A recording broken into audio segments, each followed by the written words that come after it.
నమస్తే, welcome to VMR logics. నేను మీ జ్యోతి. ఈరోజు జూన్ 5కి సంబంధించిన కరెంట్ అఫైర్స్ డిస్కస్ చేసే కంటే ముందు మీ అందరికీ ఒక ఇంపార్టెంట్ అనౌన్స్మెంట్. ఎవ్రీ మండే మన విఎంఆర్ లాజిక్స్లో కొత్త బ్యాచ్ అనేది స్టార్ట్ అవుతుంది, ఆఫ్లైన్ బ్యాచ్. ఇంకొక పాయింట్ ఏంటి అంటే మన విఎంఆర్ సార్కి సంబంధించిన అర్థమెటిక్ క్లాసెస్ అనేవి అప్డేట్ చేయడం జరుగుతుంది. అంటే ప్రతి ఒక్క కాన్సెప్ట్లోనూ కొత్త కొత్త మోడల్స్తో అప్డేటెడ్ ఇన్ఫర్మేషన్ లాజిక్స్తో, కొత్త సింపుల్ లాజిక్స్తో లాంచ్ చేయడం జరిగింది. So that you can crack any government exam with is of preparation. And finally mock test అనేవి కండక్ట్ చేసి అండ్ ద పేపర్ ఎక్స్ప్లెనేషన్ వచ్చేసి ఆ సబ్జెక్ట్ స్పెషలిస్ట్ అంటే VMR sir, Soumya ma'am, Kadambari ma'am వీళ్ళతో explain చేయించడం జరుగుతుంది. అండ్ త్వరలో జిఎస్ పేపర్స్ కూడా మీకు అప్డేట్ చేయడం జరుగుతుంది. ఓకే, సో ఈరోజు కరెంట్ అఫైర్స్ స్టార్ట్ చేద్దాం. ఈరోజు జూన్ 5కి సంబంధించిన కరెంట్ ఇష్యూస్ ఏమైతే ఉన్నాయో ఒక్కొక్కటి ఆర్డర్లో చూద్దాం. సో మన ఫస్ట్ టాపిక్ వచ్చేసి ఆంధ్రప్రదేశ్ ఎలక్షన్స్. మనం ఏ స్టేట్కి అసెంబ్లీ ఎలక్షన్స్ జరిగినా ఆ స్టేట్కి సంబంధించి ఎన్ని అసెంబ్లీ సీట్స్ ఉన్నాయో చూడాలి. అండ్ దాంతోపాటు అక్కడ ఏ పార్టీ అనేది ఇప్పుడు గవర్నమెంట్ ఫామ్ చేయబోతుందో చూడాలి. అండ్ మనం నిన్న సిక్కింకి సంబంధించి అండ్ అరుణాచల్ ప్రదేశ్కి సంబంధించి చూసాం కదా. సిక్కింలో ఎస్కేఎం పార్టీ అనేది ఫామ్ చేయబోతుంది. అక్కడ ప్రేమ్ సింగ్ తమంగ్ గారు చీఫ్ మినిస్టర్గా ఎలెక్ట్ అయ్యారు. అండ్ అరుణాచల్ ప్రదేశ్కి వస్తే బీజేపీ గవర్నమెంట్ని ఫామ్ చేయబోతుంది. అండ్ చీఫ్ మినిస్టర్ వచ్చేసి పెమా ఖండు ఎలెక్ట్ అయ్యారు. సో ఇప్పుడు ఆంధ్రప్రదేశ్కి సంబంధించి రీజనల్ ఇష్యూ కింద ఇంపార్టెంట్గా తీసుకోవాలి మనం. మొత్తం అసెంబ్లీ స్థానాలు ఎన్ని ఉన్నాయి ఆంధ్రప్రదేశ్లో అంటే 175 ఉన్నాయి. అయితే ఏ పార్టీ ఎక్కువ సీట్లు సాధించిందో చూద్దాం. Andhra Pradesh election results 2024 with 135 seats and kitty, Chandrababu Naidu set to become CM for the 4th time. The YSRCP had won just 10 seats and is leading in one. It will not even have the status of opposition party as the minimum requirement is 18 seats. The results also put Mr. Naidu in a strong position in NDA. అంటే nothing but 175 సీట్స్లో majority seats వచ్చేసి Chandrababu Naidu lead చేస్తున్న అలయన్స్కి వచ్చింది. Alliance is nothing but TDP, Telugu Desam party and Janasena party along with the BJP. So ఈ try party alliance అనేది మనం చూసాం కదా. ఈ పార్టీకి మెజారిటీ సీట్స్ రావడం జరిగింది. అయితే అపోజిషన్ పార్టీ అయిన వైఎస్ఆర్సీపీకి ఓన్లీ 10 సీట్స్ మాత్రమే రావడం జరిగింది. సో దట్స్ వై ఈవెన్ ఇది స్ట్రాంగెస్ట్ అపోజిషన్ పార్టీ కింద కూడా దానికి ఎలిజిబిలిటీ లేకుండా పోయిందనమాట. ఎందుకంటే మనకి తెలుసు ఇక్కడ ఒక కండిషన్ ఉంది. అదేంటి అంటే మొత్తం ఉన్న అసెంబ్లీ స్థానాల్లో అట్లీస్ట్ 10% సీట్స్ కూడా సెక్యూర్ చేయకపోతే ఆ పార్టీ అనేది అపోజిషన్ పార్టీ ఎలిజిబిలిటీ అనేది ఉండదు. కాబట్టి ఇక్కడ ఎన్ని సీట్స్ వచ్చాయని చెప్పాం, 10 సీట్స్ వచ్చాయని చెప్పాం కదా. సో 10 సీట్స్ అంటే మనకి 10% రావాలి అంటే ఎన్ని సీట్స్ రావాలి? నియర్లీ 175లో 18 సీట్స్ అనేది రావాలి. ఆ మినిమం రిక్వైర్మెంట్ చూడండి ఎంత రావాలి అంటే 18 సీట్స్ అనేది రావాలి కదా. సో 18 సీట్స్ కూడా రాలేదు కాబట్టి అపోజిషన్ పార్టీ స్టేటస్ కూడా లేదు వైఎస్ఆర్సీపీకి. అండ్ ఈవెన్ ఎక్కువ మెజారిటీ ఆఫ్ సీట్స్ రావడంతో నియర్లీ 135 సీట్స్ రావడంతో చంద్రబాబు నాయుడు గారు ఎన్డీఏ కూటమి చూసాం కదా మనం, నేషనల్ డెమోక్రటిక్ అలయన్స్ అని చెప్పేసి ఇందులో స్ట్రాంగెస్ట్ పొజిషన్లో ఉండబోతున్నారు. ఇది ఆంధ్రప్రదేశ్ ఎలక్షన్స్కి సంబంధించిన సూపర్ఫిషియల్ కంటెంట్. అయితే దీన్ని మనం ఎలా చదువుకోవాలి అంటే ఎలక్షన్స్ ఇష్యూని ఎలక్షన్ కమిషన్ ఆఫ్ ఇండియా గురించి కొంచెం డీటెయిల్గా చదువుకోవాలి. అందులో కూడా మీరు ఏం చూడాలి అంటే ఏ పార్ట్ కిందకి ఎలక్షన్ కమిషన్ ఆఫ్ ఇండియా వెళ్తుందనే చూద్దాం. పార్ట్ 15 చెప్పుకుంటాం కదా మనం. పార్ట్ 15 ఆఫ్ ఇండియన్ కాన్స్టిట్యూషన్లో ఆర్టికల్ 324 నుంచి ఆర్టికల్ 329 వరకు ఎలక్షన్ కమిషన్ గురించి చూస్తాం. ఎక్కడి నుంచి 324 నుంచి 329 వరకు పార్ట్ 15. ఓకే, ఇది ఇంపార్టెంట్ ఇష్యూ. అయితే ఇందులో కూడా 324 especially deals with election commission of India. And 329 ఏదైతే ఉందో ఈ article it tells about universal adult franchise. Universal adult franchise అంటే ఏంటి? Irrespective of the cast, sex, creed, gender ఇవేమీ చూడకుండా ప్రతి ఒక్కరికి, కంట్రీలో ఉన్న ప్రతి ఒక్క సిటిజన్కి, ఈవెన్ నాన్ రెసిడెంట్ ఇండియన్స్కి కూడా ఓటు వేసే హక్కు, అంటే ప్రతి ఒక్కరికి ఓటు వేసే హక్కు ఇవ్వడాన్ని యూనివర్సల్ అడల్ట్ ఫ్రాంచైజ్ అని పిలుస్తారు. అది చెప్పే ఆర్టికల్ 329. అయితే ఇది ఇప్పుడు మనకి ఉన్న ఎలిజిబిలిటీ ఏజ్ ఎంత అంటే 18 ఇయర్స్. ఇది అందరికీ తెలుసు. అయితే ఈ 18 ఇయర్స్ అనేది ఫస్ట్ నుంచి ఉందా అంటే లేదు. మన కాన్స్టిట్యూషన్లో ఎప్పుడు వచ్చింది అనేది important point. 61st Constitutional Amendment Act of 19 1988 ఏదైనా ఒక పెద్ద చేంజ్ తీసుకురావాలి, కాన్స్టిట్యూషన్ అమెండ్ చేయాలి అంటే రాజ్యాంగ సవరణ అనేది తప్పనిసరి, మనకు తెలుసు. సో ఈ యొక్క చేంజ్ అంటే 18 ఇయర్స్ 21 ఇయర్స్ నుంచి 18 ఇయర్స్కి ఓటు హక్కు తగ్గించడం అనేది ఎప్పుడు తీసుకొచ్చారు అంటే 61st constitutional amendment act of 1988లో జరిగిన 61వ రాజ్యాంగ సవరణ ద్వారా ఈ యొక్క ఎలిజిబిలిటీ ఏజ్ అనేది తగ్గించారు. ఎక్కడి నుంచి ఎక్కడి వరకు 21 ఇయర్స్ నుంచి 18 ఇయర్స్కి తగ్గించారు. ఇది సెకండ్ పాయింట్. ఫస్ట్ పాయింట్ మనం చూడాల్సింది ఎలక్షన్ కమిషన్ ఆఫ్ ఇండియా అనే ఎలక్షన్ కమిషన్ అనేది ఏ పార్ట్ కిందకు వస్తుంది, పార్ట్ 15కి వస్తుంది. అందులో ఎస్పెషల్లీ 324 to 329 ఈ ఆర్టికల్స్ అన్నీ కూడా ఎలక్షన్స్ గురించి చెప్తాయి. 329 deals with universal adult franchise and right to vote అనేది మనకి 21 ఇయర్స్ నుంచి 18 ఇయర్స్కి ఎప్పుడు తగ్గించారు అంటే 61st constitutional amendment act of 1988 ద్వారా తగ్గించారు. ఇది మొత్తం బేసిక్ పాయింట్స్ ఎలక్షన్ కమిషన్స్ గురించి. అండ్ లోక్సభ ఎలక్షన్స్ కూడా చూసాం కదా మనం. అందులో మెజారిటీ పార్టీ అనేది బీజేపీ గెలిచింది. అంటే నియర్లీ సీట్స్ వచ్చి 240 వరకు వచ్చాయి. అండ్ ఎలియన్స్తో కలిపి అంటే మొత్తం ఎన్డీఏ ఎలియన్స్తో కలిపి ఉన్న సీట్స్ 293 వరకు వచ్చాయి. అయితే 296 ఎస్పెషల్లీ. సో ఇది మ్యాజిక్ ఫిగర్ ఫామ్ చేయడానికి సరిపోతాయి. అంటే మ్యాజిక్ ఫిగర్ అంటే ఎంత రావాలి, సీట్స్ 272 వస్తే సరిపోతుంది. కాబట్టి బీజేపీ అనేది గవర్నమెంట్ ఫామ్ చేయబోతుంది అనేది మనం చూస్తున్నాం. ఇన్ డీటెయిల్గా లోక్సభ ఎలక్షన్స్ గురించి అండ్ ప్రతి ఒక్క స్టేట్లో జరిగిన లోక్సభ ఎలక్షన్స్ గురించి, అక్కడ ఫామ్ అయిన పార్టీస్ గురించి అండ్ అక్కడ చీఫ్ మినిస్టర్స్ గురించి, అక్కడ ఉన్న అసెంబ్లీ స్థానాల గురించి ఒక స్పెషల్ వీడియోలో డిస్కస్ చేద్దాం. So coming to the next topic, Adani to operate Dar es Salaam port. ఇదేంటి అంటే ఒక మెమరాండం గురించి అనమాట. Nothing but Adani group of industries ఉంది కదా, అదానీ గ్రూప్ ఆఫ్ ఇండస్ట్రీస్ అనేది ఒక పోర్ట్ని హ్యాండిల్ చేయబోతుంది. ఆ పోర్ట్ పేరు ఏంటి అంటే దార్ ఎస్ సలాం పోర్ట్ అనమాట. సో ఇది ఎక్కడుంది, అదానీ గ్రూప్ సో ఈ పోర్ట్ ఎక్కడుంది, అదానీ గ్రూప్ ఎన్ని ఇయర్స్ టర్మ్ కోసం ఈ ఒక పోర్ట్ని హ్యాండిల్ చేయబోతుందనే చూద్దాం. Adani International Ports Holdings has signed a 30-year concession agreement with the Tanzania Ports Authority to operate and manage Container Terminal 2 at the Dar es Salaam Port. ఇది important point. Tanzania ports ఎక్కడుంది ఈ port అంటే టాంజానియాలో ఉంది. So Adani group of industries అనేవి రాబోతున్న 30 ఇయర్స్కి అంటే ఇప్పటి నుంచి 30 ఇయర్స్ వరకు కూడా ఈ యొక్క port Dar es Salaam port ఏదైతే ఉందో ఈ పోర్ట్ టాంజానియాలో ఉంది. మనకి టాంజానియాలో ఉన్న ఈ పోర్ట్ యొక్క ఆపరేషన్ రెస్పాన్సిబిలిటీస్ మొత్తం Adani group of industries hire చేసుకుంది. ఓకే, ఇది ఇంపార్టెంట్ పాయింట్. ఇలాంటి అగ్రిమెంట్ ఒకటి మనం చూసాం రీసెంట్గా. అదేంటి అంటే సిత్వే పోర్ట్ విన్నాం కదా, సిత్వే ఇంపార్టెంట్ పోర్ట్. ఇది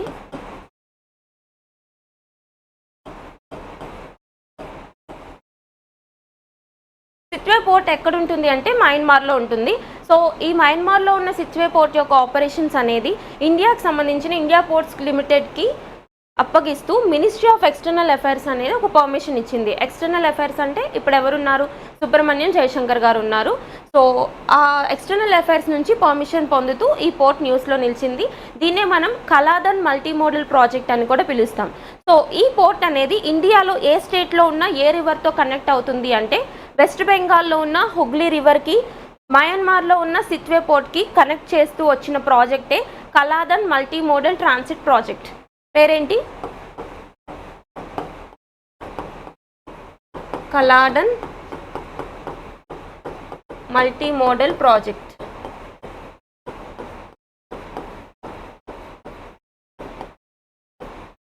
ఏమేమి కనెక్ట్ చేస్తుంది, ఇండియాలో ఉన్న వెస్ట్ బెంగాల్లో హుగ్లీ రివర్ నుంచి మయన్మార్లో ఉన్న సిత్వే పోర్ట్ని కనెక్ట్ చేస్తూ వచ్చిన ప్రాజెక్టే కలాదన్ మల్టీ మోడల్ ప్రాజెక్ట్. ఇది కూడా మినిస్ట్రీ ఆఫ్ ఎక్స్టర్నల్ అఫైర్స్ నుంచి పర్మిషన్ పొందింది నియర్లీ లాస్ట్ మంత్. సో ఇది ఇక్కడ లింక్ చేసుకోండి. అదానీ గ్రూప్కి టాంజానియా యొక్క దార్ ఎస్ సలాం పోర్ట్ యొక్క రెస్పాన్సిబిలిటీస్ని 30 ఇయర్స్ వరకు తీసుకుంటూ ఒక మెమరాండం అనేది న్యూస్లోకి వచ్చింది. Next one, WMO MOU with FAO. ఇది కూడా ఒక టైప్ ఆఫ్ మెమరాండమే. ఇదేంటి అంటే world metrological organisation memorandum of understanding with food and agricultural organisation. First of all ఈ వరల్డ్ మెట్రోలాజికల్ ఆర్గనైజేషన్ అంటే ఏంటి, FAO అంటే ఏంటో చూద్దాం. వరల్డ్ మెట్రోలాజికల్ ఆర్గనైజేషన్ అంటే నథింగ్ బట్ అంతర్జాతీయ వాతావరణ సంస్థ. అంటే నథింగ్ బట్ ప్రపంచంలో ఉన్న ప్రతి ఒక్క కంట్రీ యొక్క అంటే ప్రపంచంలో ఉన్న ప్రతి కంట్రీ యొక్క వాతావరణ శాఖల్ని రెగ్యులేట్ చేస్తూ సరైన సూచనలు ఇస్తూ కంట్రోల్ చేసే సంస్థ వరల్డ్ మెట్రోలాజికల్ ఆర్గనైజేషన్. ఇది ఎక్కడ ఉంది అని అడుగుతారు.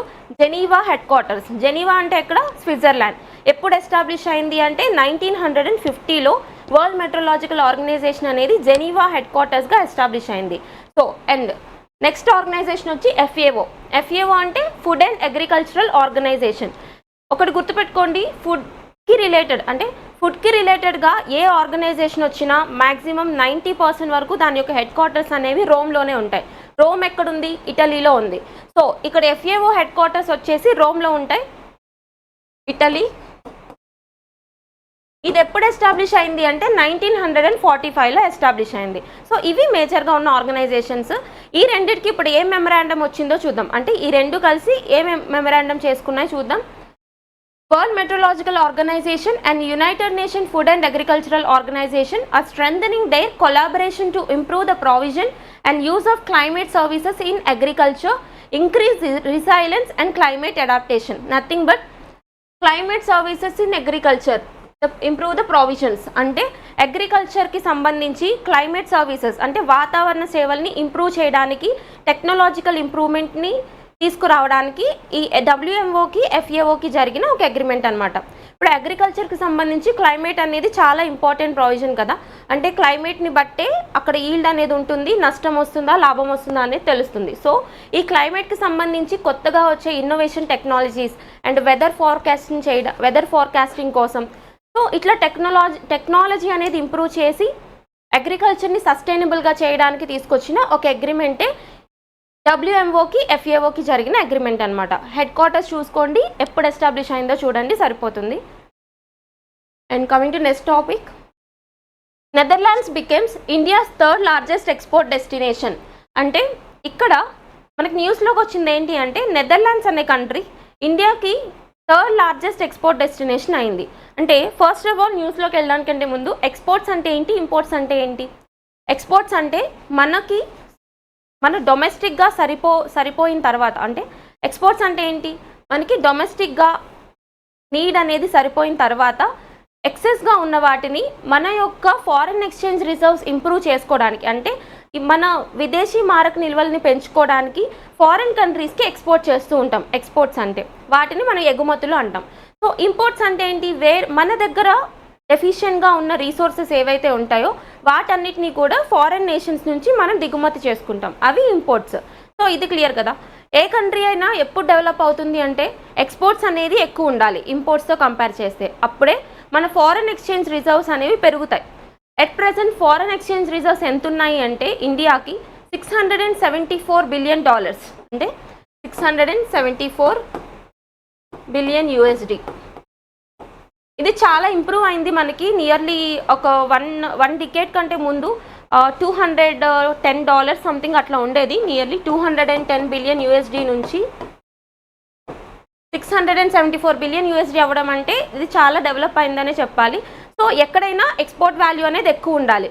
కాబట్టి ఇక్కడ అసలు ఇప్పుడు న్యూస్లోకి వచ్చిన ఇష్యూ ఏంటి అంటే నెదర్లాండ్స్ అనేది మన కంట్రీకి థర్డ్ లార్జెస్ట్ ఎక్స్పోర్ట్ డెస్టినేషన్ అయింది. అంటే మనం వరుసగా 3 కంట్రీస్ని చూసుకుంటాము, ఆ 3 కంట్రీస్లో నెదర్లాండ్స్కి మనం ఎక్కువగా ఎక్స్పోర్ట్ చేస్తున్నాం, అంటే థర్డ్ లార్జెస్ట్ అనమాట.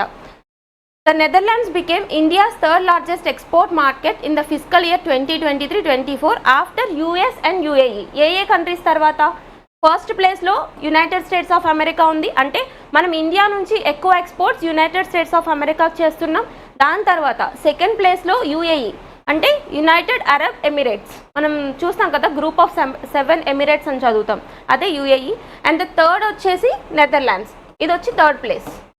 అడుగుతారు ఆర్డర్ ఇంపార్టెంట్, ఎక్స్పోర్ట్స్ ఎక్కడికి ఎక్కువ వెళ్తున్నాయి ఇండియా నుంచి అని చెప్పేసి. Okay, and India's trade with Netherlands has been steadily going from 880 million in 2001 to 22.36 billion in 2023-24. ఎంత పెరిగిందో చూడండి. మనకి నియర్లీ 2000 ఆ ఫినాన్షియల్ ఇయర్లో తీసుకుంటే ఎంత ఉంది?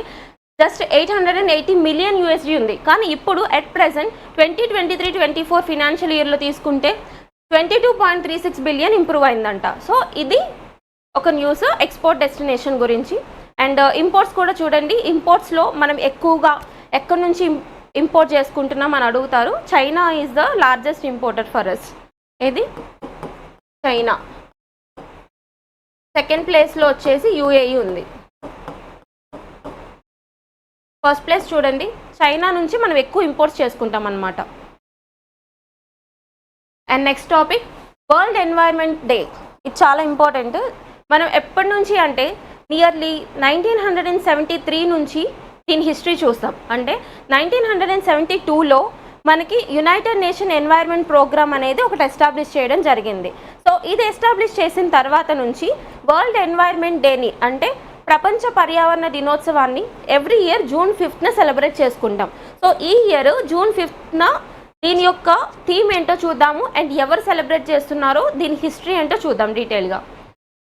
History of world environment day 2024.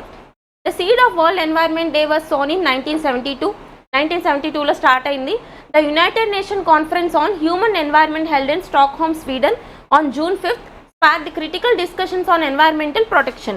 To honor this pivotal movement, the first official World Environment Day was celebrated a year later in 1973 by UNEP. First of all, United Nations Environment Program అనేది 1972లో స్టాక్హోమ్లో form అయింది. అంటే అక్కడ Stockholm స్వీడన్లో ఉంటుంది, అక్కడ conference జరిగి అక్కడ form అయింది. So అప్పటి నుంచి అంటే 1 year తర్వాత 1973లో first session of world environment day అనేది సెలబ్రేట్ చేసుకోవడం జరిగింది. ఎప్పుడు ఫస్ట్ డే సెలబ్రేట్ చేసుకున్నారంటారు, ఫస్ట్ సెషన్ వచ్చి 1973లో సెలబ్రేట్ చేశారు. సో ఈ ఇయర్ ఎవ్రీ ఇయర్ థీమ్స్ ఇస్తారు కదా, అంటే ఆ స్పెషాలిటీ ఏంటి ఆ ఇయర్లో అని. సో ఈ ఇయర్ థీమ్ ఏంటో చూద్దాం. ల్యాండ్ రెస్టోరేషన్ ఇయర్ థీమ్ ఏంటో చూద్దాం. Land restoration, desertification and drought resilience. Don't convert the themes. ఇది దేని గురించి అంటే ఓవరాల్గా చూసుకుంటే ఎన్వైర్న్మెంట్ని ప్రొటెక్ట్ చేసుకోవడానికి, especially land restoration, drought resilience and desertification తగ్గించడానికి, తర్వాత డ్రాట్స్ని కంట్రోల్ చేయడానికి.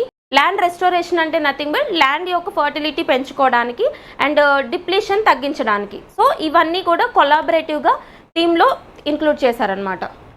సో వరల్డ్ ఎన్వైర్న్మెంట్ డే ఎప్పుడు సెలబ్రేట్ చేస్తాం చూడండి, ఎవరు సెలబ్రేట్ చేస్తారు, ఎప్పటి నుంచి చేస్తున్నారు, సో దాని యొక్క హెడ్ క్వార్టర్స్ ఏంటో చూడండి సరిపోతుంది. Next concept Kanlaon volcanic burst. మనకి ఇక్కడ ఒక వాల్కానో న్యూస్లోకి వచ్చింది కదా, ఇది డిజాస్టర్స్ న్యూస్ కింద చదువుకోవచ్చు. వాల్కానోస్ ఎప్పుడైనా కానీ న్యూస్లోకి వస్తే మనం చూడాల్సిన కాన్సెప్ట్ డైరెక్ట్లీ అది ఏ కంట్రీలో ఉంది చూస్తే సరిపోతుంది. ఎస్పెషల్లీ దాని యొక్క ఏదైనా స్పెషాలిటీ ఉంటే ఆ స్పెషాలిటీ చూస్తే సరిపోతుంది. సో ఇక్కడ వచ్చిన న్యూస్ ఏంటి అంటే కెనలోన్ వాల్కానో అనేది బర్స్ట్ అయింది అని న్యూస్లోకి వచ్చింది. ఆ వాల్కానో ఎక్కడుందో లొకేషన్ చూస్తే సరిపోతుంది. చూద్దాం. Philippines Kanlaon volcano erupts sending 5 km ash cloud into the sea. Residents living near the volcano have been ordered to evacuate as authorities warn of further eruptions. ఎక్కడుందంటే ఈ వాల్కానో ఫిలిప్పైన్స్. మనం చూస్తే ఎక్కువగా వాల్కానిక్ బర్స్ట్ అనేవి Indonesia, Philippines ఈ ఏరియాలోనే ఉంటాయి. Because these are surrounding areas to Pacific Rim of Fire. మనం చెప్పుకున్నాం కదా, పసిఫిక్ ఓషన్లో ఉన్న రిమ్ ఆఫ్ ఫైర్ యొక్క లొకేషన్లో ఎక్కువగా యాక్టివ్ వాల్కానోస్ అనేవి లొకేట్ అయి ఉంటాయి. మెజారిటీ ఆఫ్ వాల్కానిక్ బర్స్ట్ అనేవి అక్కడే జరుగుతాయి. సో ఇప్పుడు న్యూస్లోకి వచ్చిన వాల్కానో కెనలోన్ వాల్కానో, ఇది ఎక్కడ ఉంటుంది అని అడుగుతారు. Philippines was the location. So మనం ప్రీవియస్ మంత్లో కూడా చూసాం కొన్ని వాల్కానోస్.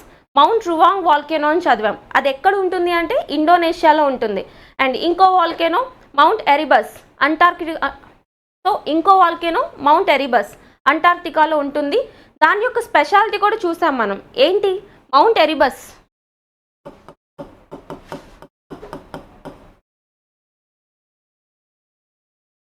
located in Antarctica.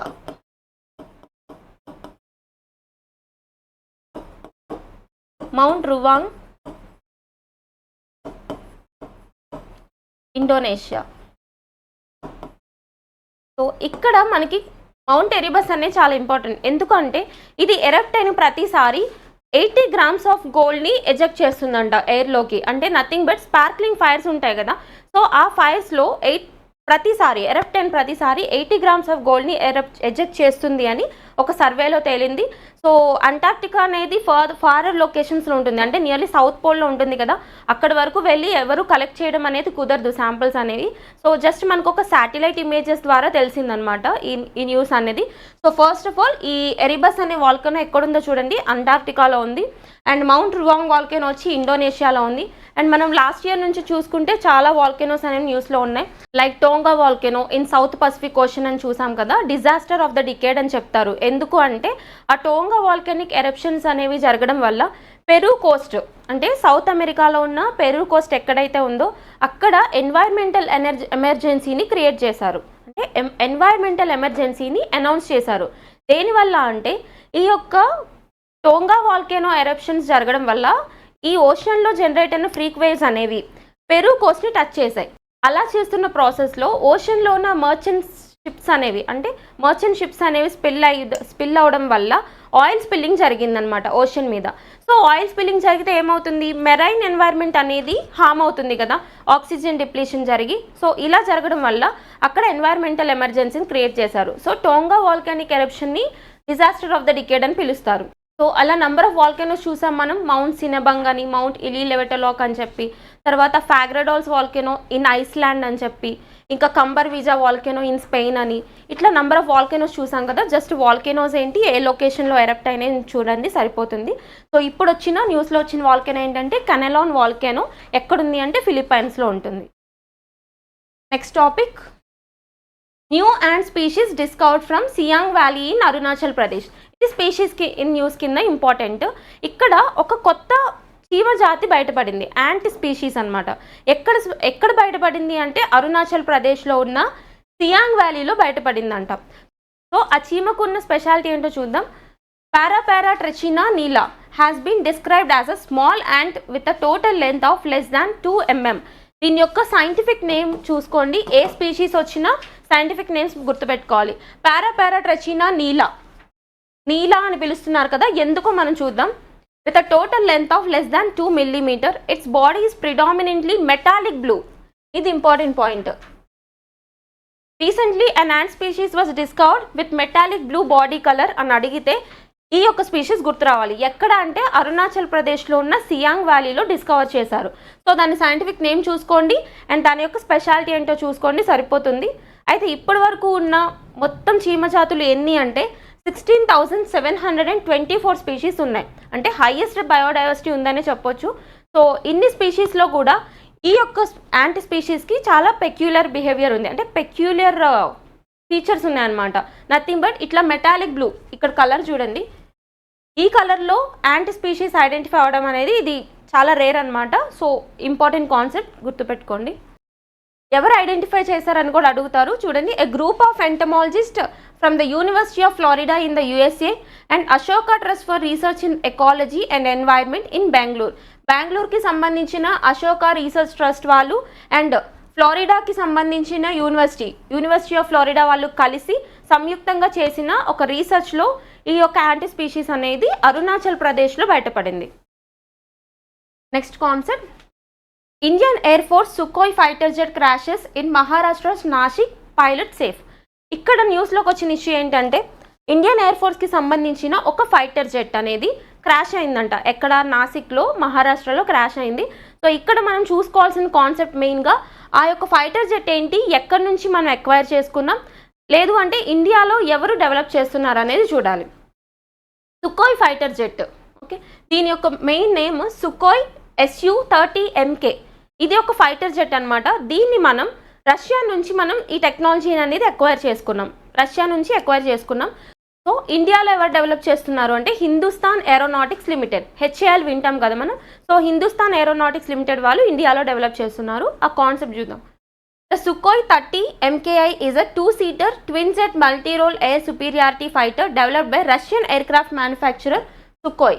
ఎవరు మ్యానుఫ్యాక్చరింగ్ చేసింది మేజర్గా అంటే Russian aircraft manufacture Sukhoi and built under licence by India's HAL. ఇండియాకి సంబంధించిన హిందుస్థాన్ ఏరోనాటిక్స్ లిమిటెడ్ వాళ్ళు ఇక్కడ బిల్డ్ చేస్తున్నారు. So technology borrowed from Russia for the Indian air force. A variant of Sukhoi Su-30, it is a heavy all weather long range fighter. So ఇది important, ఎక్కడి నుంచి acquire చేసుకున్నామని చూస్తే సరిపోతుంది. అండ్ ఇట్లానే మనకి MiG-21 ఎయిర్క్రాఫ్ట్స్ అనేవి ఉంటాయి. సో ఎక్కువగా అవి ప్రమాదాల బారిన పడుతున్నాయని మనం న్యూస్లో చూస్తున్నాం. అంటే ఎక్కువ క్రాషింగ్స్ జరుగుతున్నాయి. ఏంటి MiG-21 చూడండి ఒకసారి, ఇంపార్టెంట్. సో ఇది కూడా ఎక్కువగా క్రాషింగ్స్ జరుగుతున్నాయని చెప్పి రీసెంట్గా దీన్ని మన డిఫెన్స్ నుంచి తొలగించాలి, దీని ప్లేస్ని LCA తేజాస్తో రీప్లేస్ చేయాలని చెప్పి ఒక ఆర్టికల్ వచ్చింది. సో ఈ MiG-21 కూడా మనం రష్యా నుంచే బోరో చేసుకున్నాము. సో దీన్ని రీప్లేస్ చేయడానికి LCA తేజాస్ ఇండైజినస్గా ఇండియాలోనే డెవలప్ చేసిన ఎయిర్క్రాఫ్ట్ అనమాట, లైట్ కాంబాట్ ఎయిర్క్రాఫ్ట్ తేజాస్. దీంతో MiG-21ని రీప్లేస్ చేయబోతున్నారు. సో అదొక కాన్సెప్ట్. అండ్ డిఫెన్స్ అక్విజిషన్స్ చూసుకోవాలి. నథింగ్ బట్ మనం డ్రోన్స్ ఎక్కడి నుంచి ఇంపోర్ట్ చేసుకుంటున్నాం, like Heron drones, suicide drones, ఇవన్నీ కూడా మనం ఇజ్రాయెల్ నుంచి ఇంపోర్ట్ చేసుకుంటున్నాం. తర్వాత రష్యా నుంచే మనం S-400 అని ఒక ఇంపార్టెంట్ మిజైల్ సిస్టమ్ అనేది ఇంపోర్ట్ చేసుకున్నాం. S-400 అంటే nothing but it is a missile system అనమాట. అంటే మిసైల్ వేరు, మిసైల్ సిస్టమ్ వేరు. సో మిసైల్స్ అంటే మనం లాంచ్ చేసేవి, మిసైల్ సిస్టమ్ అంటే which protects us from outer missiles అనమాట. ప్రొటెక్ట్ చేసే ఒక మిసైల్ సిస్టమ్ S-400 ఎక్కడి నుంచి బోరో చేసుకున్నామని అడుగుతారు, రష్యా నుంచి బోరో చేసుకున్నాం. అండ్ బ్రాహ్మోస్ మిసైల్స్ అనేవి ఇండియా అండ్ రష్యా కలిపి సంయుక్తంగా తయారు చేస్తున్న మిసైల్స్. అండ్ ఎందుకు ఆ నేమ్ వచ్చిందని మనకు తెలుసు, బ్రహ్మపుత్ర అండ్ మాస్కోవా నది పేర్లని కలిపి, మాస్కోవా అనేది రష్యాలో ఒక రివర్, బ్రహ్మపుత్ర అనేది ఇండియన్ రివర్, ఈ రెండు పేర్లు కలిపి బ్రాహ్మోస్ మిసైల్ అని చెప్పి డెవలప్ చేశారనమాట. సో ఇవన్నీ డిఫెన్స్ ఎక్విజిషన్స్ కిందకు వస్తాయి. ఒకసారి ఆ లిస్ట్ అంతా చూడండి, సరిపోతుంది. ఇప్పుడు న్యూస్లోకి వచ్చింది అయితే సుఖోయ్ 30 MKI ఎక్కడి నుంచి అంటే టెక్నాలజీ ఫ్రమ్ రష్యా, ఇండియాలో లైసెన్స్ చేసుకుని డెవలప్ చేస్తుంది ఎవరు అంటే హిందుస్థాన్ ఏరోనాటిక్స్ లిమిటెడ్. అసలు న్యూస్లోకి ఎందుకు వచ్చింది అంటే మహారాష్ట్రలో ఉన్న నాసిక్ ఏరియాలో ఈ యొక్క ఫైటర్ జెట్ అనేది క్రాష్ అయిందనమాట. Next concept చాంగే 6 of China.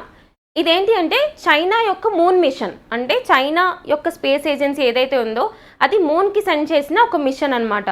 దేనికోసం చూద్దాం. China national space administration confirm that the చాంగే 6 sample return machine is scheduled to land on the moon in the first half of 2024. This mission, aiming to collect lunar samples from the South Pole, will contribute valuable data to understand the moon's geology. Marking the first attempt to retrieve samples from the far side of the moon, Chang'e 6 plans to bring back up to 2 kilograms of lunar samples and involves collaboration with international partners like ESA and French Space Agency. ఇక్కడున్న concept ఏంటి అంటే చైనాకి సంబంధించిన space agency ఏంటి, China national space administration CNSA అని పిలుస్తాం. అంటే యుఎస్ఏకి NASA ఉంది, ఇండియాకి ఇస్రో ఉంది, జపాన్కి జాక్సా ఉంది, యూరోపియన్ ఏజెన్సీకి ESA ఉంది, అట్లా చైనాకి కూడా CNSA ఉందన్నమాట. ఇది క్లియర్ కదా. సో చైనాకి సంబంధించిన స్పేస్ ఏజెన్సీ ఏదైతే ఉందో ఇది ఒక మూన్ మిషన్ని సెండ్ చేసింది. అంటే మూన్ మీదకి వెళ్ళి శాంపిల్స్ని కలెక్ట్ చేసి మళ్ళీ కిందకు వచ్చే ఒక మిషన్ అనమాట. ఇప్పుడు మనం చంద్రయాన్ 3 సెండ్ చేసాం, ఓకే, అదేం చేస్తుంది, అక్కడే ఉండి స్టడీ చేస్తూ ఉందన్నమాట. దాని యొక్క రోవర్ అనేది మూన్ యొక్క సౌత్ పోల్లోనే ఉండి స్టడీ చేస్తూ ఉంది.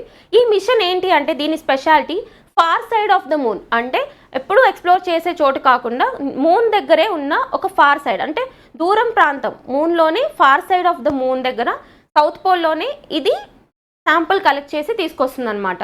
సో ఈ శాంపిల్స్ని దేనికోసం వాడతారు అంటే మూన్ యొక్క జియోలాజీ అనేది స్టడీ చేయడానికి, రీసెర్చ్ చేయడానికి ఈ శాంపిల్స్ని యూజ్ చేస్తారని చెప్తున్నారు. సో ఇది మేజర్గా చాంగే 6 మూన్ మిషన్ గురించి ఇన్ఫర్మేషన్. మీరు మేజర్గా గుర్తుపెట్టుకోవాల్సింది ఏంటి అంటే ఇప్పటి వరకు కూడా శాంపుల్ కలెక్షన్ అనేది జరగలేదు ఈ CNSA ద్వారా. సో ఇప్పుడు ఈ చాంగే 6 మూన్ మిషన్ అనేది శాంపుల్ కలెక్ట్ చేయడానికి వెళ్ళిన మిషన్ అనమాట. సో అది గుర్తుపెట్టుకుంటే సరిపోతుంది. And next concept GDP estimates. మనం చూస్తే ఎవ్రీడే న్యూస్లోకి ఉంటుంది ఇది, ఈ యొక్క GDP ఎస్టిమేట్ కాన్సెప్ట్ అనేది మనం చదివాం కదా. GDP అంటే ఏంటి, it is the final value of goods and services produce with in the financial year with in the domestic boundaries of the country. ఒక కంట్రీలో ప్రొడ్యూస్ అయిన వస్తు సేవల విలువ ఒక ఫినాన్షియల్ ఇయర్లో, దీన్ని మనం GDP అని చదువుకుంటాం. సో మన ఇండియా యొక్క GDP ఎస్టిమేట్ ఎట్లా ఉంటాయి అనేసి డిఫరెంట్ క్రెడిట్ రేటింగ్ ఏజెన్సీస్, కొన్ని గవర్నమెంట్ ఆర్గనైజేషన్స్ కూడా ఇన్ఫర్మేషన్ ఇస్తూ ఉంటాయి, అంటే ఎస్టిమేట్స్ ఇస్తూ ఉంటాయి. అవి మారచ్చు, మారకపోవచ్చు, మ్యాక్సిమం మారుతూ ఉంటాయి. బట్ మనం న్యూస్లోకి వచ్చింది కాబట్టి చూసుకోవాలి. సో ఈరోజు ఎవరు ఎస్టిమేట్ చేశారు అంటే reserve bank of India. So RBI తర్వాత IMF ఇట్లాంటి పెద్ద పెద్ద సంస్థలు ఇచ్చేవి ఇంపార్టెంట్ అవుతాయి. సో చూద్దాం. RBI said the real GDP growth for 2024-25 is projected at 7% with risk evenly balanced. The Reserve Bank of India said in its annual report that the Indian economy is likely to grow at 7% in the current fiscal year starting April. ఎంత estimate చేసిందంట RBI India యొక్క GDP అని 7%గా estimate చేసింది. So నిన్న మనం చూసాం కదా, Singapore bank estimate కూడా 7%గానే చెప్పింది. తర్వాత మనం మొన్న చూసాం మార్గన్ స్టాన్లీ అని చెప్పేసి. ఇట్లా ఒక్కొక్క క్రెడిట్ రేటింగ్ ఏజెన్సీ ఎంత ఇస్తుంది అనేది కంపారిటివ్గా చదవండి. ఈ రోజు వచ్చింది మాత్రం ఇంపార్టెంట్ అవుతుంది, because RBI reserve bank of India ఇచ్చింది కాబట్టి ఎంతో గుర్తుపెట్టుకోండి 7%. ఇన్ కేస్ ఏమైనా రివైజ్ చేస్తే మళ్ళీ మనం అప్డేట్ చేసుకుందాం. Okay, so that's all about today's current affairs. మీకు ఇంకా ఏదైనా కాన్సెప్ట్లో డౌట్ ఉన్నా లేదా ఇంకా ఇన్ డీటెయిల్ ఎక్స్ప్లెనేషన్ ఏదైనా కాన్సెప్ట్ కావాలి అనుకున్నా కింద కమెంట్ సెక్షన్లో పింక్ చేయండి. దాని గురించి డీటెయిల్ వీడియోతో మిమ్మల్ని కలుస్తాం. అండ్ లోక్సభ ఎలక్షన్స్ గురించి ఇన్ డీటెయిల్గా ఇంకో వీడియో చేద్దాం అనుకుంటున్నాం. సో దాంట్లో మీకు కంప్లీట్ ఇన్ఫర్మేషన్ ఇస్తాం. Thank you. So Lok Sabha elections గురించి ఇన్ డీటెయిల్గా మీకు ఇన్ఫర్మేషన్ ఇంకో వీడియోలో ప్రొవైడ్ చేస్తాం. Thank you. Keep learning.